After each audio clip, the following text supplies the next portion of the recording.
Hello and welcome to everyone dialing in for today's webinar. My name is Mike Jones and I'm a freelance technologist. We've got a great discussion lined up for you today where we will take a deep dive into how shifts in the macro international trading environment are causing significant changes to industry supply chains. We have two speakers joining me today. Firstly, Lorcan Sheehan, CEO of PerformanSC, a boutique supply chain consulting firm. And then we have Jake Estes, solutions engineer for Avalara, a global software company providing indirect tax solutions for cross-border tax compliance. So with that, I'll now hand over to Lorcan to describe the report and take us through the findings. Lorcan, over to you. Perfect. Thank you very much, Mike. Good to be here, and welcome to everybody on the call. I think to give you a little bit of context on the report, I suppose we live in what some people call an anywhere world, which means that you can have a product manufactured anywhere, distributed from anywhere, and consumed from anywhere. And we took a look earlier. This month, we did a survey of about 120 supply chain leaders, primarily in Europe across multiple industries, to take a look at their international trading environment and to understand some of the challenges and opportunities that they saw within the international supply chain. And I suppose one of the key elements as you look at the international traded environment is the whole idea of route to market. How do you get those products from your manufacturing to those customers? And I suppose one of the key messages and one of the starting messages from the report was just the variety of routes to market that exist. And I suppose we're all very familiar with the fact that you can have product which goes through distribution, directly through retailers, and the various forms that retailers take these days. More and more we're becoming familiar with marketplaces, e-commerce directly to consumer, and also business to business. And as we look across the different channels that are available to market, I think what you'll see sort of beneath the channels there in the blue hexagons is sort of the percentage of the companies who responded, showing that they had currently used those channels, and in the sort of the orange hexagons, the percentage who saw the greatest future opportunity in the different channels.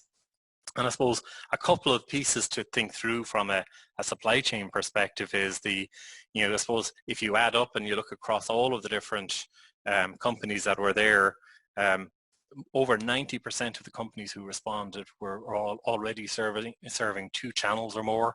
I think about 35% of the companies were serving three or more channels. So I suppose the message from that is there's more than one way to get your product to market. And if you look at the sort of the shift in the channels that are there, and I suppose the percentages here relate to the percentage of companies that actually were currently using those channels rather than necessarily the volume of product going through there. But if you look at the shifts that are likely to be there, the largest opportunities, or the ones where the opportunity was greater than their current, where certainly e-commerce and marketplaces look like they are going to be increasing in opportunity. Beneath the slide as well, I think one of the other things to bear in mind is, depending on the route that you go, some people look at it and say, well, if I shipped through distribution, I've got a relatively simple supply chain. But the downside of that is I've got probably a higher channel cost, as I'm paying distributor margin, potentially retailer margin, and others that are within that.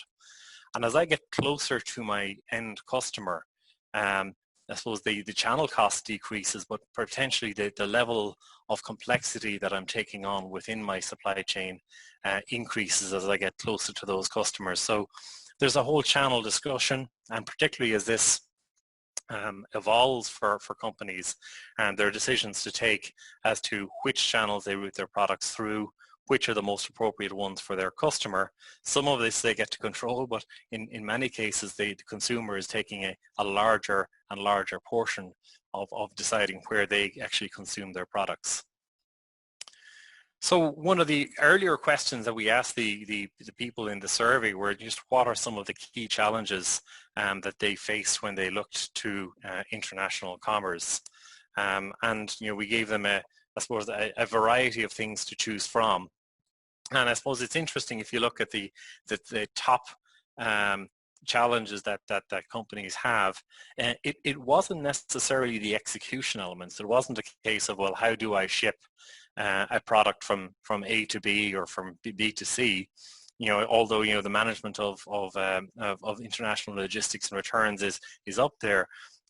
Part of I think the initial challenge for companies is really understanding the customer and understanding the customer's expectations.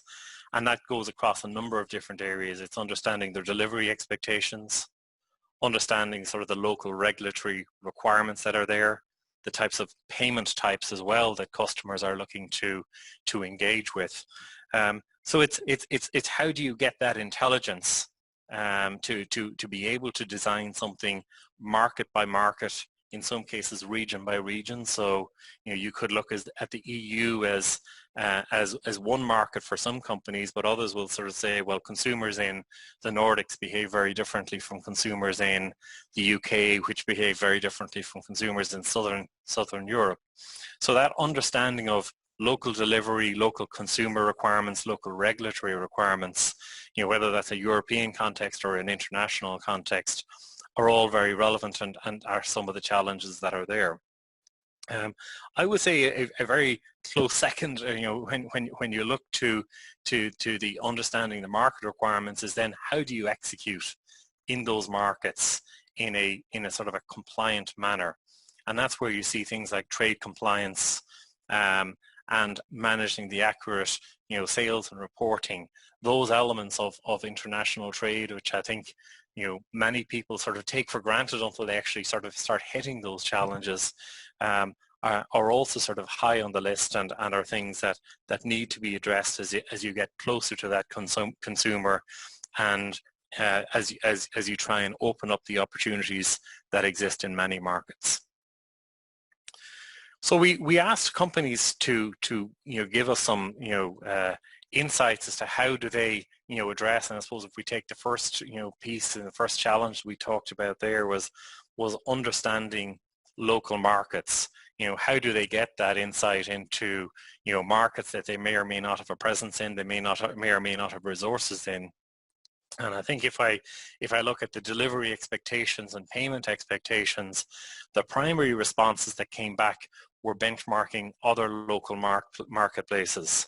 And in some cases, you're looking, I suppose, the large player. If you look across the globe, you look to the Amazons and the eBays of this world to understand, well, actually, how are they servicing those marketplaces, and what is the sort of the local version of Prime, and how does that educate you on their version of consumer expectation.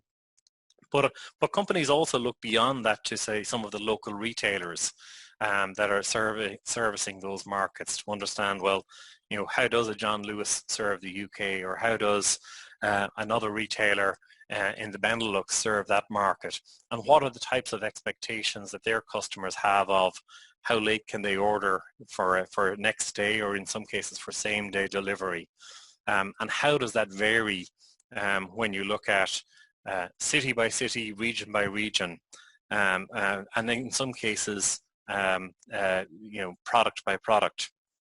Companies also look to local or to similar competitors, so companies within a similar product category to themselves, to understand how do those competitors, what are the services that they are offering?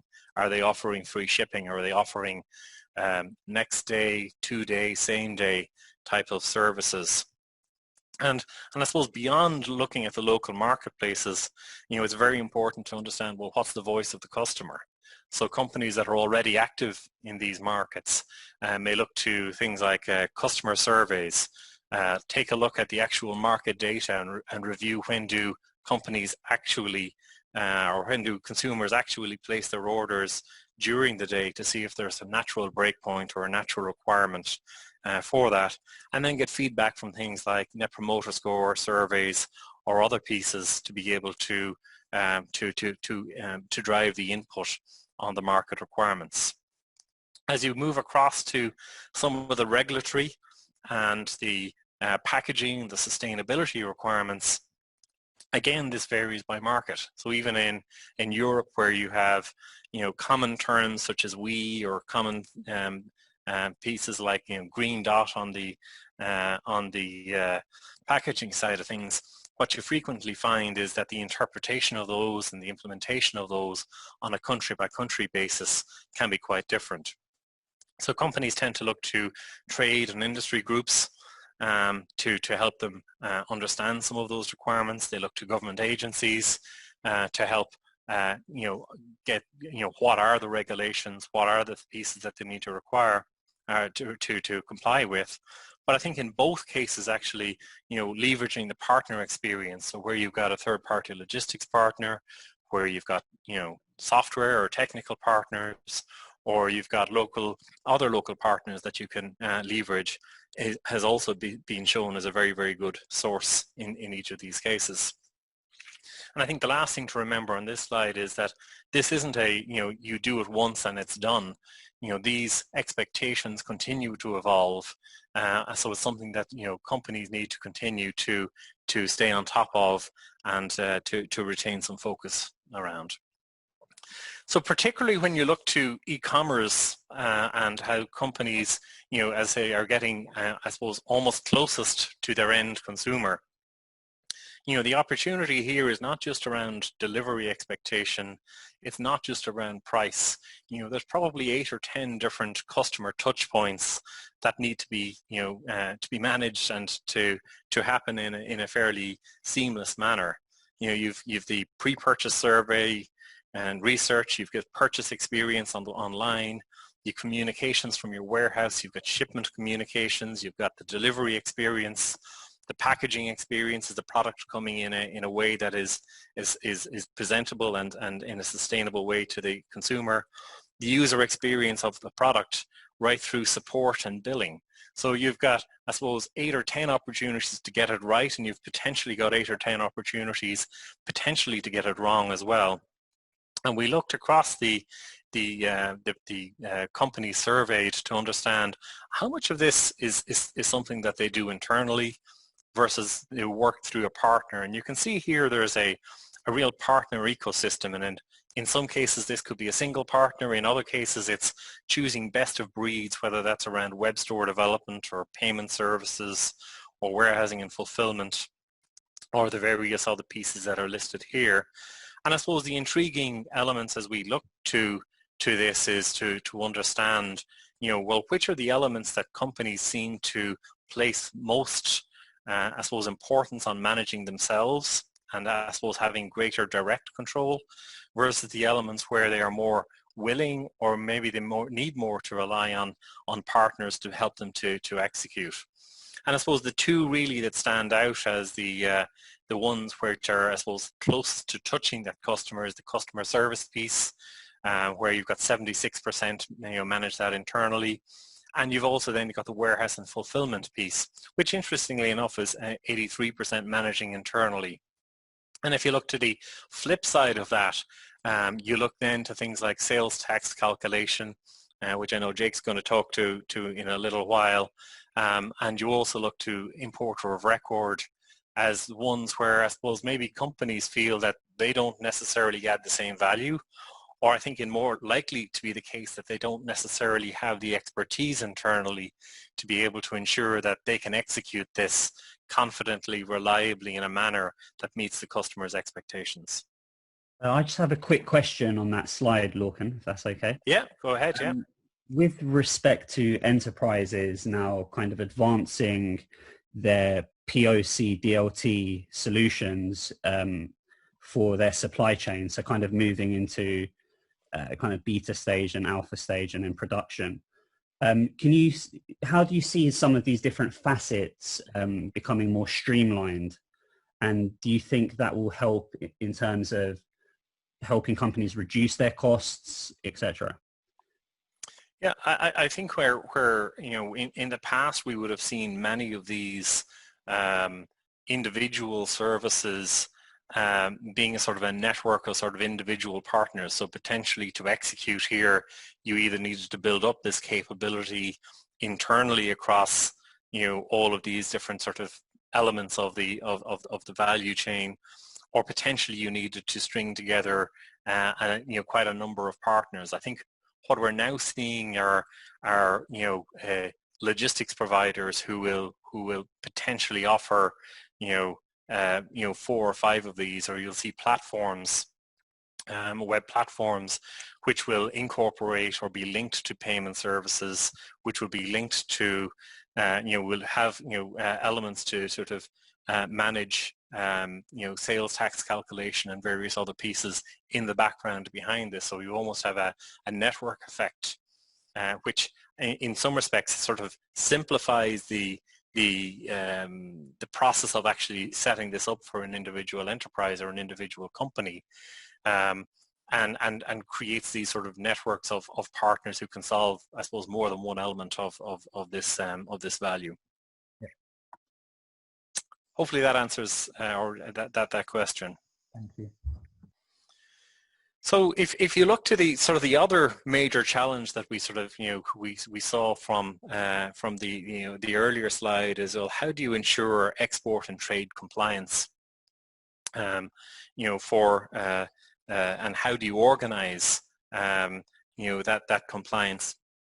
We again asked companies, well, how is that structured on their side? And what you'll see here, if you look at maybe a couple of groupings together and you say, well, I've got a reliance on logistics providers or a reliance on export providers, and sort of that sort of 51% sort of relying on resources that are outside of the core enterprise. You've got maybe a combination of the internal team managed in the local market and the internal team managed, trade compliance team managed centrally. You've got sort of 31% where companies have got a very definite strategy of building resources, putting resources in charge of managing that themselves. And then you've got the balance that's either managed, I suppose, through finance or logistics, or in some cases where there's no organized solution, I suppose, or formal team in place. And I think part of this comes, particularly in the earlier stages for companies of not really having a full awareness of the responsibilities that they have, and we've seen examples of where it's when companies hit issues that they realize actually the level of responsibilities that they have. And even if you are reliant on a third party to support the execution, it's very much incumbent on the company to ensure that the declarations made on their behalf and that the processes that are being executed on their behalf are being done in a correct manner. And I think is it the US where I think where they've sort of this sort of famous phrase of export is a privilege and not a right. And this is something that when it goes wrong, it can go very, very badly wrong. And while there is quite a lot of partners that are out there that can actually help you, it's important that sort of companies recognize that in taking that help, that they also retain the responsibility of actually managing the overall execution. Of course, all of this would be simple enough in normal times, and I suppose in past when we took a look at the risks associated with supply chain, risk management conversations tended to be focused on natural disasters. So your Hurricane Katrinas, your Japanese earthquakes and tsunamis, and various other pieces. Of course, more recently, we're now beginning to realize that in a global trading environment that many of the risks are sort of much more man-made, and unfortunately happening much more frequently as well. So if you just look over the last 2 or 3 years, some of the elements that we're seeing really impact international trade is, I suppose, the UK's decision to exit the European Union, which has the impact of really for traders within Europe to, any of that intra-UK EU trade suddenly now becomes an international transaction, requiring customs declarations, importers of record, exporters of record, customs invoices, and all of those pieces associated with it. On a global scale, we would have seen something similar happening with sort of the US and China trade, and I suppose in some respects the US and EU trade discussions and changes, which have seen 10%, 15%, 25%, 30% of additional tariffs being placed on products based on the harmonized code of that product, based on the origin of that product. And for companies that potentially weren't as au fait internally with some of the international trade challenges, suddenly these things became very real costs, in many cases greater than overnight and at a level of cost which is greater than your typical wage inflation or logistics inflation, and have had a very, very significant impact on the shaping of overall supply chains. Of course, we would have also seen some changes in tax law for quite a number of years. Some of the, I suppose, distant sellers from an e-commerce or a marketplace perspective had an advantage, particularly into the US, where they did not always succumb to local sales taxes, and I think it was a court decision in 2018 that sort of changed that, where now a lot of the US states, regardless of a company's nexus, have the ability now to administer their own sales taxes, which is creating challenges. And again, I believe Jake is going to touch on some of these when he talks a little later on. Of course, sustainability, if we were having this webinar, Q3 2019, we'd have been looking at the impact of climate change and climate protests and sustainability, but temporarily at least, that's been overtaken by sort of COVID-19 and all of the impacts that's having to initially, I suppose, to manufacturing, then into sort of the logistics systems. It's had impacts into brick and mortar retail being shut down across large swathes of the economy. And I suppose as we come through this, ultimately, I think we're going to see economic impacts where economies are, potentially going to suffer, and maybe the spending power will not be there. So I suppose all of these challenges, have a direct impact on supply chain. They all have a direct impact on international trade, and are all things which, I think now need to be taken into account as companies look to how do they manage their risk and how do they manage their overall trading environment. Just a quick snapshot of how is that, even just taking one of those elements and looking at how companies prepared for Brexit. We asked the respondents to let us know what types of preparations that they had put in place. And I suppose if you look across all the respondents, 96% of them, had made some changes in preparation for Brexit. The largest of those changes was looking at the systems that they needed to have in place to be able to suddenly create commercial invoices and to deal with customs. Interestingly enough, we see some assessments there of the potential tariff impacts and some engagements with stakeholders. But when you look at the elements beneath that and creating the awareness within their organizations around these new trade and customs processes, I suppose it's a disappointing 18%. So, even though this is happening, and it's very definitely happening, and from January 2021, unless there is a further deferral or extension of the transition period, we will see significant changes happening. We're not seeing necessarily companies embracing this through, I suppose, improving the education and the awareness within their own organizations.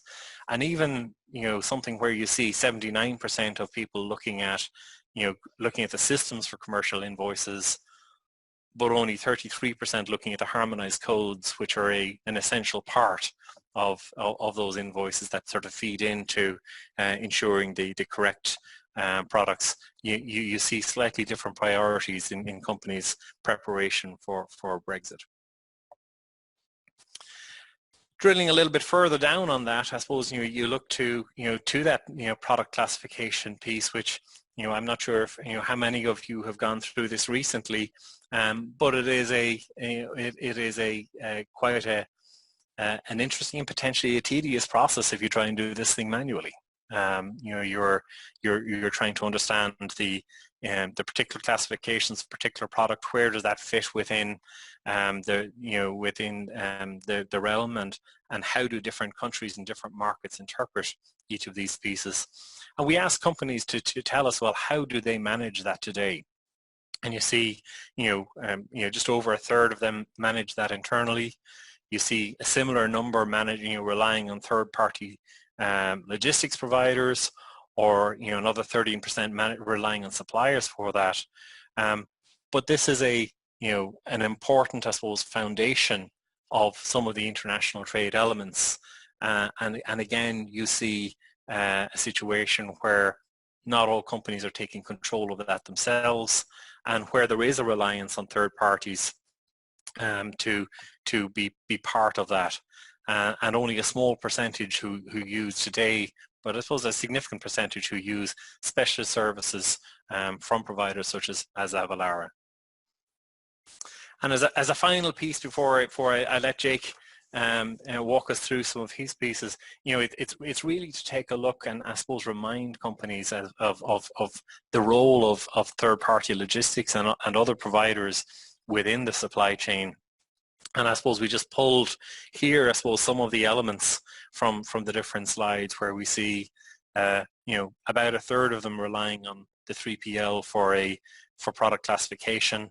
43% managing, relying on them to manage the trade compliance, and 85% of them, using them as a source of information to inform on those trade requirements. And I suppose they play a vital role. But I suppose, like any industries, there's a broad church, and in that, some 3PLs are very, very good. What we tend to find, and we've been working, part of what we do is we actually work with companies who want to audit compliance in this area as one of the services that we offer. And what we have found over the last couple of years, and actually I just took some stats in addition to what we got from the survey, and if I look back over the last 2 years across the portfolio of clients, we see on average about an 80% accuracy level in declarations made by third-party logistics providers.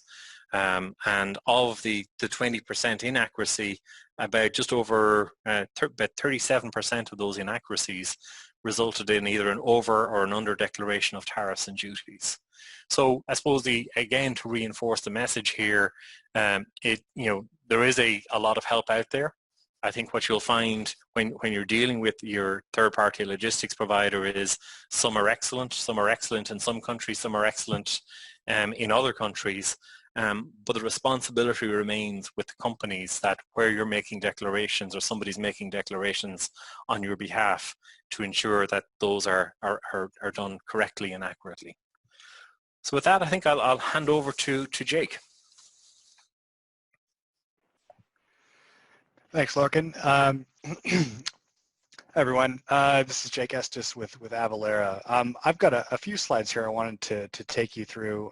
Now, obviously, many of you have seen many different presentations on cross-border e-commerce. I'm not going to spend a ton of time on these statistics, but really just wanted to emphasize the size of the current opportunity out there, right? So as Lorcan mentioned, right, there are many businesses trade internationally. Some take kind of a default international approach when they launch their business. They're kind of an outbound business by nature, right?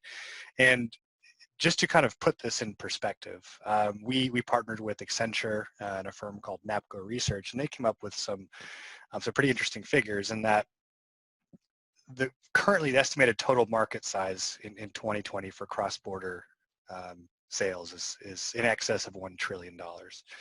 That's larger than many countries' actual GDPs, right? So it's a very appetizing proposition for many businesses, particularly those in the retail sector, right? Whether you're selling shoes or electronics, right? Very easy to access the global markets. And on the kind of opposite side of that equation, many consumers nowadays, with the advent of Amazon and Rakuten and other large marketplaces, they kind of, individuals believe that, buying online, maybe from an international company, should be as easy as buying locally, right? And you have to look at many, many things to achieve that, but ultimately there are some challenges that will crop up. So of some of those challenges, as Lorcan mentioned, you've got to look at HS classification of your products, right? In order to move something from A to B cross-border, you have to have the correct HS code. Now, the HS system is managed by the World Customs Organization, and so these codes are standardized to an extent, right? The first 6 digits of this classification will be the same across all countries by the 180 or so countries that use the international HS system. These codes are simply used by governments to monitor and control the imports and exports of commodities. Now, if you ship into 1 or 2 countries and you sell a small number of goods, this might be pretty easy for you to just classify yourself or have a partner do it. The complexity comes when you have a large product catalog and when you have to, or when your customers are located in many countries, right? Maybe 10, maybe 100 countries. You have to look at HS codes for every single place you ship into, okay? Within those HS codes, the complexity is further compounded by the fact that every one of these codes has a different classification, right? A different duty classification to it. So the rate for a pair of shoes will be different depending on the material. For example, if it's made of leather or some kind of plastic material, you're dealing with different rates across all these different countries. And so you have to have the ability to provide calculations, right? Either through your phone order channels, through your online website. Mismanaging customer expectations about who is paying the taxes is also one kind of critical part of selling online, right? You can be very hands-off and say, customer, you're on the hook for the taxes, or you can provide a very streamlined customer experience and take care of the duties and the declarations for your customer. You also have to keep in mind that the nature of global trade compliance is incredibly dynamic, and that you have elements pop up, such as the kind of U.S.-China trade war that have happened in the last 24 months or so, where all of a sudden new categories of goods that were previously taxed at a lower rate coming in from China into the U.S. are all of a sudden taxed at a higher rate. There's many out there. If you're shipping within North America, you've got to consider the NAFTA, the North American Free Trade Agreement between the United States, Canada, and Mexico. So depending on where you're shipping from, right, where the country of origin of your goods is, you have to consider some of these free trade agreements that are out there as well. Depending on the value of your goods, you might not have any problems with customs, right? If you're dealing with importing into the United States, the de minimis value in the US was increased from $600 to $800 several years ago. So it allowed for a lot more goods to fly through customs in the United States without having to deal with any extra taxes, right? Some countries, such as Costa Rica, the de minimis value there is 0, which means that everything coming into the country has some kind of tax associated with it. So things to keep in mind. Then there's the obvious, exchange rates, right? If you're selling to a Canadian customer, they're probably going to expect to see things in Canadian dollars, right? Mexican pesos, pound sterling here in the UK. And so allowing for currency conversion and accounting for that too, and especially nowadays with the fluctuation and more turbulence around exchange rates, good to consider how you're going to manage that as well when you go to trade cross-border. So, as I mentioned there, taxes are really just one part of the cross-border equation that you must evaluate, right, at some point in your initial planning. There are things like localization, right? So you sell to a market like France, French consumers would expect to see things not only in French language, but using French nomenclature and things like that. So very important to have that as a consideration. Payment gateways, obviously you need to be able to accept domestic and foreign currencies in an optimal way. So this is a critical evaluation for any business who sells online. And then as Lorcan talked about, logistics, right? Finding a good 3PL, finding a carrier who's going to, satisfy the shipping requirements, right? Things like that. So, processing returns, is that going to be something in-house, or are you going to outsource that? So taxes really just make up kind of one piece of the equation here, but they're all equally critical, right? In some of these, you can't do one without the other. And so very important to get right, and very important to have a partner who helps manage this efficiently and effectively. So as it stands today, there are a few ways to manage cross-border compliance. You go with your carrier, right? Whether you're using a DHL or FedEx, or maybe a more local carrier in your local market.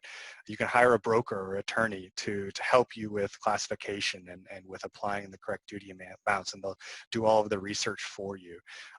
For some businesses, if they feel confident enough and savvy enough to DIY, you can absolutely do it yourself. There's obviously some risks and costs associated with that, perhaps unforeseen costs, but these are kind of the as it stands now, the ways many businesses are handling it. And each one of them has their pros and cons, right? You can get anything from inconsistency in the information, the time it takes to get the information. It can be pricey depending on which one of these options you go with.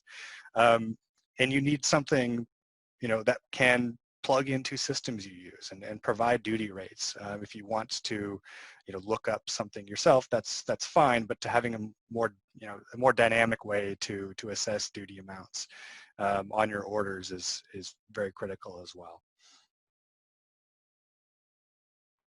So with that, I'm going to give a small plug to Avalara's offering here. There, as I mentioned, those are on the previous slide. Those are kind of the current ways to go about global compliance. And it's as Lorcan mentioned earlier, Avalara does have some tools in place to help kind of optimize cross-border compliance, right? So if you, as a business, have hundreds of products, or perhaps even dozens, and you sell to maybe 10 countries or 100 countries, whatever the case may be. If you need assistance looking up rates, we have a classification tool where we simply take your product catalog information and use a machine learning engine to basically auto-classify all of your products on a country-by-country basis. Those codes can then be used in conjunction with our tax engine to automatically apply duty amounts at checkout on your website or in your ERP, wherever you need to provide your customers with a duty amount. Our system can kind of play nice with, right, and provide those calculations in real time, where you don't actually have to worry about free trade agreements and duty amounts changing around the globe. We keep all of that up to date for you. Okay. So Jake, actually, that's very interesting. How does a company know, in your experience, whether or not they're of a scale or level of complexity to require, say, some of the tools that Avalara have, and where do they find out more information on that? Yeah, of course. Well, it's interesting you asked that, because this affects all businesses, right? Not simply the ones that ship a high volume of products, right, or have a large product catalog. The HS classification tool can be used by any business, whether a startup or a large marketplace, for example. We do have a link to our product page in the resource section of this webinar. So do make sure and check that out for anyone interested in more details on this service offering and this product and how it works. And then, of course, you can reach out to the Avalara team, and we can discuss the system in more detail. And if folks want to talk about pricing and things like that with our sales team, then absolutely head over to that page, and there'll be a lot of information there. Great, thank you. So maybe just to sort of to conclude on I suppose the presentations phase of the webinar, we're back to the anywhere supply chain slide here again. So again, where products be manufactured anywhere, distributed from anywhere, and I suppose supplied and consumed by consumers around the world. And I think as we've talked here a lot about the channels and what's happening, it's important to remember, like many things in supply chain, all of this will continue to evolve. So as consumer behaviors evolve, as markets evolve, as suppliers evolve, what you'll actually find is there will be more shifts to between these different channels. There will be more players that will start to emerge in some of these channels. And I think it's important that companies, look to, I suppose, this link between themselves as the consumers as that key link to ensuring that they can grow in the future. And also then to be able to ensure that, the pieces above this, so the levels of where do I manufacture, where do I distribute from, also take account of the fact that, my distribution warehouses now need to solve for, it looks like today about 35% of them are solving for at least 3 channels. Those percentages between channels will vary. And, the profile of e-commerce orders versus marketplace orders versus distribution orders are very, very different. So these will have impacts not just at the consumer level, but right the way back up through the supply chain. Okay, thank you guys for taking us through that. That was very, very enlightening. We just actually had a couple of questions come through during the presentation, so I'll just I'll reel them out and then you guys can answer them how you see fit. The first one, how do you think that the COVID-19 pandemic specifically will impact the future structure of supply chains, channels, and routes to market? Yeah, that's the $64 million question. So I think, as we're still very much through it, I think what we have now got is I suppose an interim situation where consumers are, in many cases, don't have access to brick and mortar retail. They're being educated on more and more on, e-commerce and on shopping across marketplaces. And we're even seeing manufacturers who are, accelerating their efforts to get their products available to consumers more and more through these online and direct channels. So depending on how long we're going through that, we'll have spent maybe somewhere between 3 and maybe 6, and hopefully not longer, but potentially longer, of teaching consumers to shop more online, which may actually accelerate the progress towards e-commerce. And it was already accelerating, it was already moving quickly, but it looks like that may well be something that accelerates further. I think between now and then, however, we've got potentially a lot of disruption, and we have a lot of companies who are rethinking their global supply chains.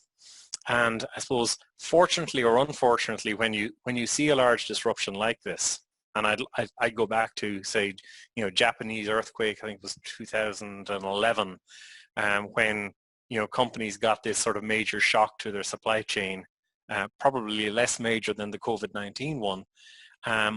But for a period of 2 or 3 years later, companies' risk management and supply chain risk management was very high on the agenda. So how do we reduce our dependence on certain parts of the world? How do we get a more controllable supply chain?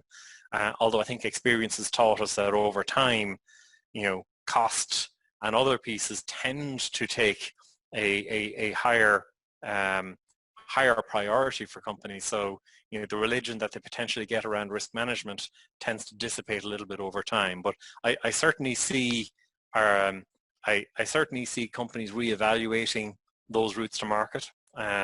Potentially you will see some new routes to market emerge. And I do think certainly for a period of time we will see companies evaluating right the way from sourcing through manufacturing through distribution, what they do in the world, how do they do that in the world, and how can they prepare very differently to the current. And particularly governments will look at how do they prepare for the next level of pandemic, please God we won't have one, or disruption of this level, particularly to critical services such as healthcare. Yeah, because at that point it becomes national security. Absolutely, yeah.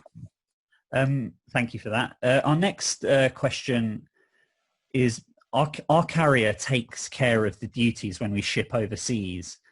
Is there an advantage of doing it ourselves? Yeah, I think this one's for me. Yeah, and that's pretty common, right? You have an arrangement with your carrier, like again, DHL, FedEx, any of the big guys, or even the more boutique firm you work with, and they will often say, hey, we'll take care of the duties, and then they end up sending you an invoice, and you are in effect paying the duties for the customers. Now, this obviously depends on Incoterms you have chosen for your business or for particular markets, for a particular channel, right? Who takes care of the duties. The immediate advantage is cash flow, right? Simple as that. If you have the ability to present your customer with the tax amount at checkout, and it's not just eating into your margins, but you're actually able to present them with a tax amount. You collect the taxes and then you pay your invoices. It becomes an immediate cash flow saver, right? So you being able to offset invoices with an accurate duty amount is pretty useful. Now, as I mentioned earlier, you can't get that duty amount without an HS code, right? So you would need to classify things yourself, identify what the rates are for each one of those classifications. So while it takes a little bit of extra work initially, it can provide a lot of savings downstream after the duties and the tariff codes have been assigned. Yeah, especially if you need to scale up the business as well. I think having that HS classification on hand would be much easier to facilitate scaling. Oh, absolutely, absolutely. And with so many countries out there, having different rates and different codes for everything that gets imported and exported in the country, it can be very useful. Yeah. Thank you. With the current focus, at the moment, kind of on everyone's forefront on COVID-19. What are the things that companies still need to be doing in the background to be preparing for Brexit? Yeah, good question. So I suppose it hasn't gone away. So the UK has left the European Union, but we're currently in this transition phase between now and January 2021. Now there is a potential for that to get extended, but if you look at the body language and the communications right now, that's not looking to be likely. So we are in a period of negotiation where where the UK and EU are looking at negotiating a free trade agreement, and that ultimately will determine, I suppose, the potential of the levels of duties that may or may not exist between UK and EU trade. But one thing that is certain is that there will be, these will be moving from, transactions within the sort of the European Union Customs Union to third country transactions. So, if you haven't already got, the processes in place and the systems in place to be able to manage customs invoices, if you haven't already done the work on your HS classification, if you haven't already registered your company to be able to trade internationally, which will be new for many companies. There's a thing called an EORI registration, which is required. Those are certainties. Those are things that we know will be required. And then ultimately, there is still a chance that we may be moving, certainly for certain products, to WTO level of tariffs. So understanding trade customs compliance, it's hard to look at anything beyond COVID, I think, for some companies right now, but as the realization is that we may be dealing with COVID for many more months, I think companies are now starting to realize that there are other things that need to be factored in, and Brexit is certainly one of those. Thank you. We are having a lot of problems with duties in Canada. Why is this? Yeah, this is pretty common. So I mentioned this a little bit earlier, but that there are these things you have to worry about when you trade internationally, and they're called de minimis thresholds, and these are essentially thresholds that allow small valued shipments to enter into a country without the attraction of any duties or import VAT or import GST. They range by country, right? I mentioned the US has a very high de minimis threshold. Some countries have zero, and there's kind of everything in between. Canada happens to have a very low de minimis threshold. It was increased from 20 Canadian dollars to 40 Canadian dollars last year under the new, basically it's NAFTA version 2. So the Trump administration sought to redo the North American Free Trade Agreement, and the updated version of that is the CUSMA, which is the Canada-US-Mexico Agreement. under that agreement, one of the terms Canada did was increase their de minimis threshold to 40. So while it was good for folks shipping into Canada, it's still fairly low. So if the shipment is valued at more than 40 Canadian dollars, it will have some sort of duty attached to it. Okay.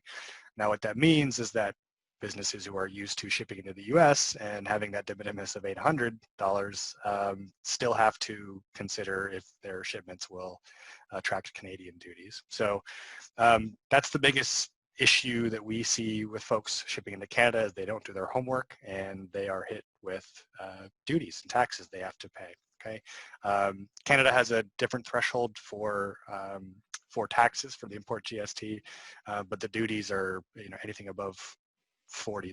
So just something to keep in mind when you're shipping into Canada, and obviously any of the provinces within Canada, is that shipments will probably have taxes on them. It's very, very common. Very extreme compared to the US in terms of the buffer. Yep, exactly. Next question. If I'm working with 3PLs to manage my compliance, what should I do differently? Are they not responsible for that compliance? Yeah, I think as Jake has sort of said here, it's a make-buy decision. So you have the option to be able to do these things yourselves. I think the reality is that when 3PLs are making declarations, they're typically making a declaration on your behalf. So it's when you look at this, it's important to not just blindly say, well, the 3PL is going to look at that. It's to sort of say, well, actually, this is a provider who is executing declarations and legal declarations on my behalf. And there's a responsibility there for companies to understand what is that 3PL doing, understand, well, how well are they doing that, and to retain some control over that. So it's still okay to involve the 3PL. It's still okay to have them manage these pieces on your behalf, although Jake will give you some of the benefits, obviously, of doing some of these things yourself. But I think probably the advice I'd give is it's not okay to sort of to blindly do it without understanding what it is you've just outsourced. This is another service that you're taking on board. You need to, like anything that you're outsourcing, you need to make sure you understand what you're outsourcing, why you're outsourcing, and have metrics and KPIs around, is it being done effectively on your behalf? Brilliant. So make sure that you have your checks and balances. Absolutely. Yeah. Perfect. It's quite an interesting question. How does the growth of Amazon simplify or complicate international trade? Well, I think the people from Amazon would like you to think it simplifies it significantly. And in some respects, I think, they've become the 800-pound gorilla in the, particularly in the marketplace space. And I think they've done a lot of positive things to help enable companies and enable growth. And in many countries, they are sort of the top of the funnel. When somebody's looking for something, they're out there looking at, what's available on Amazon. I think that in some respects, creates an opportunity. But I think for many brands, it also creates a challenge. If I'm a brand and I'm a recognized brand, I don't necessarily want my customers searching for, on Amazon for, my particular product versus searching for my brand. And you'll see some of the sort of higher level brands, people like Nike and others, have taken a decision to exit Amazon and not list their product there anymore, because they, there's a balance piece there. So if it's and we see that quite a lot with brands where they look to Amazon, they look to the opportunity that exists with it, the amount of consumers that you can get your products in front of. But then they look to the balance of that is they lose contact and direct contact with those consumers. So Amazon has a lot of structures. There's obviously ways you can sell to Amazon as a vendor, or you can use the Amazon platform to sell as a sort of a third-party seller. And I think some of the things we've seen over even recent weeks and months, where some of the behaviors of Amazon, where they suddenly decided that they would prioritize what products would be available on their platform. They would potentially decide whether or not, in some cases they have, potentially with reasonable motivation, but they've decided that certain suppliers, their products aren't high priority, and they would prioritize their resources around shipping what they saw as a high priority. I think in the current case, it's possibly reasonably well motivated given the sort of the healthcare supplies, but I think it also opens a lot of brands' eyes to the fact that that's a particular channel. It's a useful channel, but it's one you really need to understand what you're doing and how to work with Amazon as a route to market. Yeah, that's quite a significant risk enterprise would have to incur. If Amazon suddenly, turn around and say, well, we're not prioritizing your goods at the moment because of X, Z. Or potentially we've just designed our own version of your goods. And you look to, some of the products that Amazon have brought out, their readers, their home entertainment products and various other pieces. They have I think it's part of the experience we see with certain brands is, Amazon has all of the data on what is selling, and if you've got 200 products, they know the top 20 that are selling. So those are the ones from them that are a priority. We see some brands who have difficulty in getting the remainder of their catalog sold, but potentially you're also educating a very powerful company on actually there is a market for this particular product, they have a lot of capability, and they're certainly a company to watch. As I say, there's a huge amount positive that they've done, and if they are a 5% of your business, that's not a large problem. If they become 25% of your business, it becomes a more significant challenge, and one where that risk needs to be managed carefully. Perfect. Last question. We ship primarily to the US and Canada. Would we have to find HS codes for both countries to calculate duty amounts? Yes, is the short answer. Like I said, the WCO, the World Customs Organization, has literally a massive book volume of international HS codes, and those are standardized up to the first 6 digits. Every country then adds digits, right? So you can have a total of 10 to 12. So a pair of leather shoes going into the United States will have a very different number associated with it than going into Canada. To add some context to how big these books tend to get when you are talking about a specific country, the HTS-US, which is the harmonized tariff schedule of the United States, is almost 4,000 pages long, and it weighs about 5 kilos. It's 10 pounds or so, but it's a massive book, and the same document in Canada is about the same length, right? And so it's a lot of research that you have to do, but ultimately it will be a requirement if you want to get those goods into that country, whether you do it through a customs broker or use a classification service such as Avalara's. Finding that code is critical.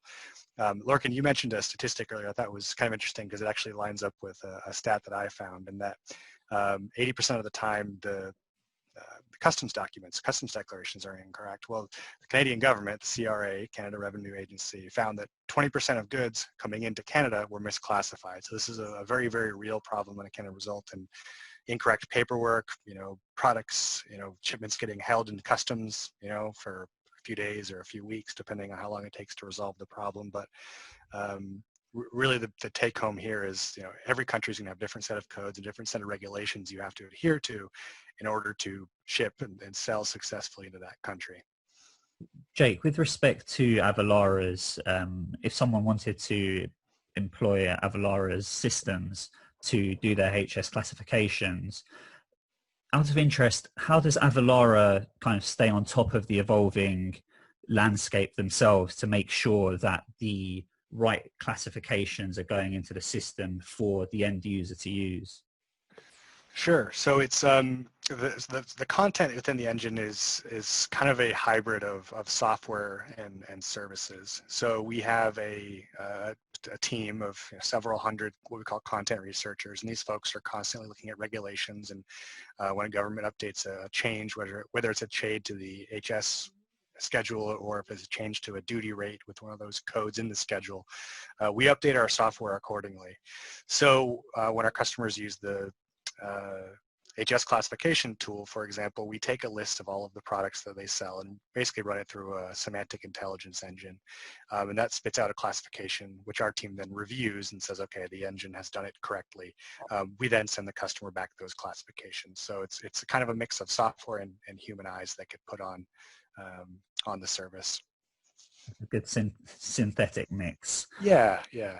In this industry, this kind of international compliance industry, if you will, there's so much complexity that it requires some level of kind of human kind of oversight just to make sure that the things are being done correctly. So pretty tight on quality control, absolutely. Brilliant. Well, chaps, thank you very much for sharing your experience. If anyone has further questions or would like to connect with either speaker, please use the contact details on the slide. The report is also available to download now, so please go ahead and grab your copy. Lorcan, Jake, thanks once again, and we look forward to future collaborations. Yeah, thanks for having us. We enjoyed it. Yeah, thank you very much.